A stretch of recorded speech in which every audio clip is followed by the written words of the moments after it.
सीरत नबवी सल्लल्लाहु अलैहि वसल्लम किस्त 3। अगर मक्का सिर्फ एक धार्मिक जगह था तो फिर अरब के नक्शे पर उसकी इतनी अहमियत क्यों थी? ये सवाल हमारी सीरत सीरीज की शुरुआत में ही बहुत कुछ बदल देता है। आज हम मक्का को सिर्फ एक हॉली सिटी के तौर पर नहीं देखेंगे, बल्कि उस मक्का को समझेंगे जो नबी करीम सल्लल्लाहु अलैहि वसल्लम की पैदाइश से पहले अरब की सबसे प्रभावशाली जगहों में से एक था।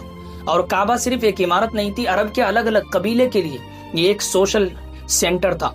लोग दूर दूर से यहाँ आते थे, जियारत करते थे, अपने कबीलों से बाहर के लोगों से मिलते थे और इसी वजह से मक्का में एक तरह का सोशल नेटवर्क भी बन गया था। लेकिन कहानी सिर्फ यहाँ तक नहीं रुकती। मक्का की एक और बड़ी ताकत थी ट्रेड। कुरैश के लोग अरब के अलग अलग इलाकों के साथ बिजनेस रिलेशंस रखते थे। शाम की तरफ ट्रेड रूट्स थी, दक्षिण की तरफ यमन था और मक्का इन रास्तों के बीच एक अहम कमर्शियल हब बन चुका था। सोचिए, एक तरफ काबा, दूसरी तरफ ट्रेड और तीसरी तरफ अलग अलग कबीलों से रिलेशंस। यानी मक्का के पास religion plus economy plus social influence, तीनों की ताकत मौजूद थी।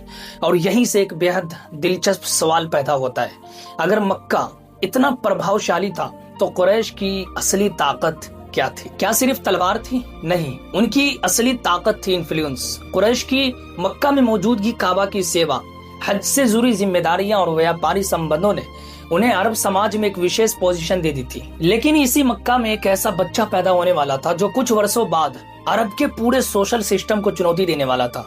उस बच्चे का नाम था मोहम्मद सल्लल्लाहु अलैहि वसल्लम। एक तरफ था कुरैश का पुराना सिस्टम और दूसरी तरफ आने वाला था तौहीद का मैसेज। एक तरफ ट्राइबल प्राइड और दूसरी तरफ इंसान की बराबरी। एक तरफ सोशल स्टेटस और दूसरी तरफ अल्लाह के सामने सबकी बंदगी। इसलिए मक्का को समझना सिर्फ मक्का की ज्योग्राफी समझना नहीं, मक्का को समझना सीरत के पूरे बैकग्राउंड को समझना है, क्योंकि यहीं से शुरू होने वाली थी वो ग्रेट ट्रांसफॉर्मेशन जिसने सिर्फ अरब को नहीं बल्कि पूरी इंसानियत की हिस्ट्री बदल दी।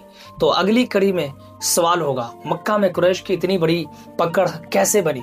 और शायद इसका जवाब आपको अरब की ट्राइबल पॉलिटिक्स को एक बिल्कुल अलग नजरिए से देखने पर मजबूर कर देगा।